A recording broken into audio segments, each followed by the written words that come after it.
Hi everyone, welcome to week 3 art tutorial, Sunshine After the Rain, and with this wonderful art tutorial I'm going to be giving you a few little lessons on how to use oil pastels. Some of you might not have oil pastels at home, so feel free to improvise with just regular crayons. I'm sure everybody's got a box of crayons sitting around somewhere. The technique will look a little bit different, but it'll apply the same as a pastel technique, which will be very crumbly and crayon-like.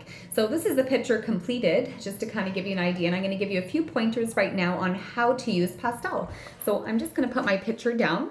First of all, I'll show you different types of pastels. So these are the types of pastels that I'll be working with you. You might have something that looks like this, or even this is just to show you a dollar store brand, kind of same technique. Pick these up at the dollar store, and I'll show you what pastels look like so you have a good idea. So this is just your regular pastel, and I'll put it down so you can kind of see it. Just a pastel. They have paper on them. Try not to peel the paper off, because if you do, they do tend to crack and crumble. I'll also show you this pastel packs. These are a little bit more used, but same idea, pastels. They also have a paper on them as well. And again, try not to peel the paper off of your pastels, because it just does allow them to crack and crumble. So I'll start off by using the dollar store brand just to kind of show you that doesn't really matter what type of pastels you have. They all kind of work the same way.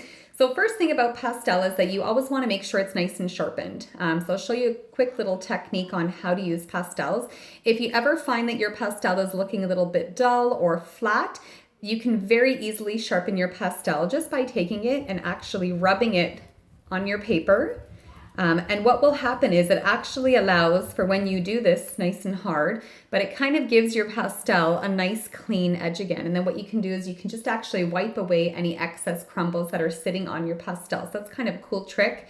Same thing applies with any brand name pastels as well. Same idea. So if you want to just take your pastel, you can actually sharpen it just by giving it a quick rub. And again, same idea, you rub away all the pieces that have kind of sat and they're just kind of crumbling off. And then you've got a perfect pastel. So that's just something on how to keep your pastels nice and in good form using. And then of course, how to use pastels. So you'll notice that I actually have two colors that I've put on this piece of paper. The idea to use pastels, a lot of people think that when you're using pastels, you just give them a nice quick shade. And you can actually see that with that nice quick shade, it hasn't fully covered my paper. So there's a little bit of a problem with that. When you leave the pastel with white showing through, that doesn't allow for a good blend. And I'll show you what that means. We do have to use our hands when we're using pastels. So when you actually go and you give this a little bit of a blend with your finger, and you'll just see when I rub, I go in an upwards motion. So I'm rubbing upwards, and this is how we rub all of pastels. But you'll see that the color actually is very thin.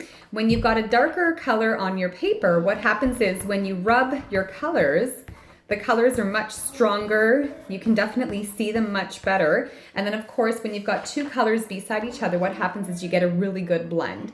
So I just want to make sure that when you're using your pastels, that you're using them properly. Also, when you're using pastels as well, keep in mind that if you're going from a light color to a dark color, and I'll show you an example right now. So I'll go right into black. Black is always the last color you want to use with pastels, because once you go into a black, you can never really reverse it. So let's say when you're actually applying any black, we'll just kind of put a line through here. Just keep in mind that when you're putting your black on, black is a very dominant color. So even with black, you'll notice that I just kind of use my fingertip to kind of give it a nice soft smudge and a blend. Any dark colors definitely want to be applied at the end. So the idea is that when you're using pastels, you always want to go from light to dark. So what I usually do is even before I start using pastels, I try and organize my pastels so they're actually in a formation from light to dark. And you can kind of see I've got that concept going on here.